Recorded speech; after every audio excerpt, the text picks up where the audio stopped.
Jayaram sir, మొత్తంగా చూస్తున్నాం ఏ ప్రభుత్వానికైనా అభివృద్ధి సంక్షేమం అనేవి రెండు కళ్ళు. కానీ అభివృద్ధిని గాలి కొదిలేసి సంక్షేమంపై దృష్టి సారిస్తూ సంక్షేమాని కోసమే అప్పులు కూడా తెచ్చి, అంటే అభివృద్ధికి వెచ్చించాల్సిన డబ్బులు కూడా సంక్షేమంపై ఖర్చు పెడుతున్న పరిస్థితి.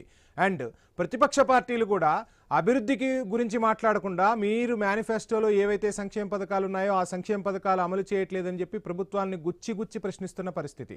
సో ఏం జరుగుతోంది రాష్ట్రంలో, దేశంలో, ముఖ్యంగా తెలుగు రాష్ట్రాల్లో కూడా ఉచిత పథకాలకు సంబంధించి పెద్ద ఎత్తున చర్చ సాగుతున్న పరిస్థితి. సో ఎలా చూస్తున్నారు ఈ ఉచితాలను మీరు?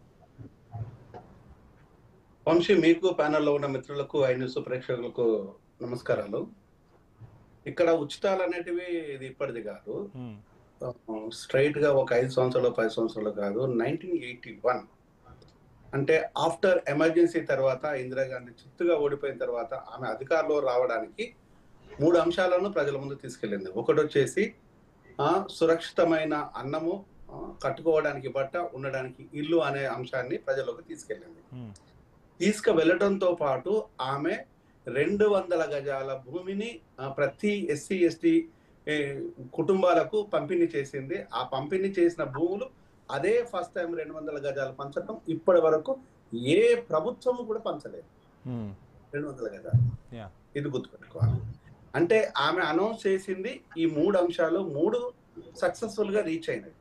రీచ్ అవడంతోనే అప్పటి వరకు ఇందిరాగాంధీని అమ్మలాగా ఆదరించేసి ప్రజల్లో ఒక కీలకమైన ముద్ర, అంటే దానికంటే ముందు చీకటి వ్యవస్థగా సంబోధించిన వ్యక్తులు ప్రజలకు ఎలాంటి ఇబ్బంది లేదు.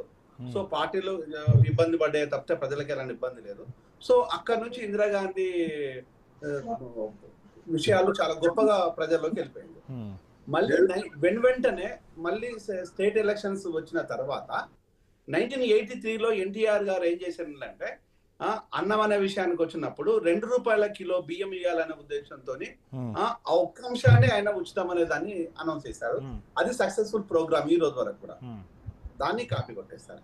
ఆ తర్వాత ఉచితం అనే దాన్ని తీసుకొచ్చేస్తే ఆరోగ్యశ్రీ, అంటే మందకృష్ణ మాదిగా ఏదైతే హృద్రోగుల పిల్లలకు, చిన్న పిల్లలకు, కార్డియాక్ ప్రాబ్లం ఉన్న చిన్న పిల్లలకు హార్ట్ సర్జరీస్ చేయాలి అనుకున్నప్పుడు నేను అప్పుడు పిలిపించేసి మాట్లాడుతున్నా, ఒక పీడియాట్రిషియన్ గా, ఒక న్యూరాలజిస్ట్ గా మాట్లాడుతున్న క్రమం లోపల ఆరోగ్యశ్రీ ఇలా ఉంటుందనే విషయాన్ని నేనే డిజైన్ చేసింది. ఇలా ఉంటే బాగుంటుందనే దాన్ని డిజైన్ చేసి ఆ డాక్యుమెంట్ ని 3 జిల్లాలను, Anantapuram plus Adilabad, same time శ్రీకాకుళంలో దాన్ని పైలట్ ప్రాజెక్ట్ పెట్టింది. సక్సెస్ఫుల్ స్టోరీ అది. అది చాలా క్లియర్ గా సక్సెస్ అయింది. అది గుర్తుంది జనాలకు. నెక్స్ట్ ఇవన్నీ మైల్ రైల్స్ అండి. ఇవన్నీ మైల్ రాయిలు. అంటే ఇవి మనుషులలో నుంచి పోనివి ప్రభుత్వాన్ని పదే గుర్తు చేసి ఇతర వ్యక్తులు తప్పనిసరి పరిస్థితుల్లో కూడా దాన్ని పాటించాల్సిన స్థితికి వచ్చింది. ఇక ఉచితాలు ఇంకేమొచ్చినాయి? తమిళనాడులో మీరు అన్నట్టుగా చెంబు కానుంచి మొలుకుంటే తపాలా, మిక్సీ, కుక్కరు, ప్రతిది కూడా వాళ్ళ బొమ్మలేసి ఉచితాల కింద ప్రచారం చేసుకున్నారు. వికీలీక్స్ అనేది 1996లో వికీలీక్స్ లో ఒక ప్రచండమైన ఒక జర్నల్లో ఏం రాసిందంటే, భారతదేశం లోపల సౌత్ కరప్టెడ్ పాలిటిక్స్ చేపడితే అందులో ముఖ్యమైన ప్లేస్ లో ఉన్నది తమిళనాడు అనే దాన్ని హెడ్లైన్ లో రాశారు వికీలీక్స్ లో. ఇది అంటే ఇక్కడ మన చరిత్ర, కరప్షన్ పాలిటిక్స్ అనేటివి అమెరికా దాకా వెళ్ళిపోయింది. వికీలీక్స్ లాంటి దాంట్లో ప్రచురణ కూడా అయింది, పెద్ద ఆర్టికల్, అదొక సెన్సేషన్. అంటే ఇది ఒకటి. దాని తర్వాత ఇక ఎవరి ఇష్టానుసారంగా వాళ్ళే ఉచితాలు ప్రవేశపెట్టేసిండ్రు. సరే, ఈ ఉచితాలు ప్రవేశపెట్టేసిండ్రు, ప్రజలకు అవసరమైన ఉచితాలు ఏమైనా ఇస్తారంటే కాదు. ఇప్పుడు రాజ్యాంగాన్ని పరిశీలిద్దాం. రాజ్యాంగం ఏం ఉచితంగా ఇవ్వాలని చెప్పుదాం అనుకోండి. రాజకీయ నాయకుల ఉచితాలను పక్కన పెట్టేసి రాజ్యాంగంలో కూడా ఉచితాలు ఉన్నాయి, అది కూడా చూడాలి కదా. ఆర్టికల్ 38A కార్పొరేటివ్ కంపెనీలకు ఉచితాలు ఏంటంటే, ఇక్కడ నీళ్లు, ఇక్కడ డబ్బులు, ఇక్కడ భూమి, ఇక్కడ వ్యవస్థలో ఉన్న సర్వం కార్పొరేటివ్ కంపెనీలకు ఉచితాలు. ఇది అదే కార్పొరేటివ్ సర్వం దారదత్తం చేస్తున్నారు. ఇది ఆర్టికల్ 38A ప్రకారం. ఇదే ఆర్టికల్ 38B ఏముంది అంటే, ఎక్కడైతే ఏ కంపెనీలు అయితే అక్కడ ఇవి సమకూర్చుకున్నాయో, పొందుతున్నాయో, అక్కడ కులాలకు మతాలకు అతీతంగా 25% ఎంప్లాయ్మెంట్ కానీ, ఎడ్యుకేషన్ కానీ, హెల్త్ సెక్టర్స్ కానీ, ఏవైనా కూడా ఏవి దీని లాభాలు పొందుతున్నాయో అక్కడ ఉచితంగా విద్యనియాలే, ఉచితంగా వైద్యాన్ని ఇవ్వాలి. కంపెనీలు అయితే అక్కడ ఎలాంటి డిమాండ్ లేకుండా లోకల్ పీపుల్ కు ఎంప్లాయ్మెంట్ క్రియేట్ చేయాలి. 25% ఉంది. కానీ రాజకీయ నాయకులు ఈ విషయాన్ని మర్చిపోయింది. రాజ్యాంగబద్ధంగా అడగాల్సిన దాన్ని మర్చిపోయి వీళ్ళ సొంత అవసరాల కోసము, వీళ్ళ అక్కర్ల కోసము ఉచితాలను మాత్రం పెంపొందించుకుంటూ వచ్చింది. మరి ఇవి రాష్ట్ర ఆర్థిక వ్యవస్థ గుదిబండగా మారట్లేదా? రాష్ట్రాలు అప్పుల్లో కూరుకుపోతున్నాయని సుప్రీం కూడా అసహనం వ్యక్తం చేస్తున్న పరిస్థితి కదా.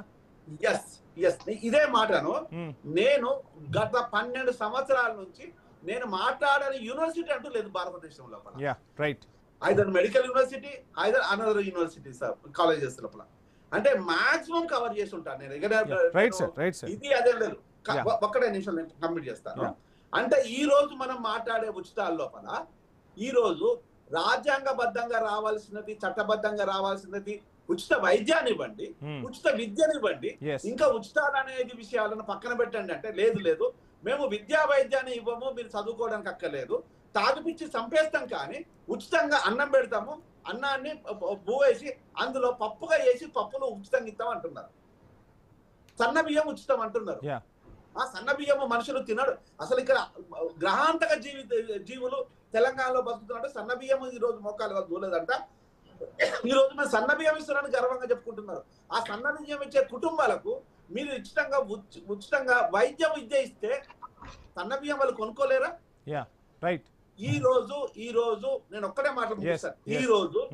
ఈ రోజు మన భారతదేశమే కాదు, యావత్ ప్రపంచం WHO లెక్కల ప్రకారము సగటున ఒక మనిషి సంపాదనల నుంచి విద్యా వైద్యానికి అయ్యే ఖర్చు, వాళ్ళ సంవత్సర సంపాదన లోపల 60% విద్యా వైద్యం మీద ఖర్చు అవుతుంది.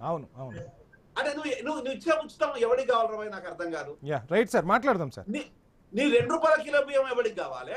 నీ సన్న బియ్యం ఎవరికి కావాలి? నీ బస్ కూర్చోలు ఎవరికి కావాలి? నీ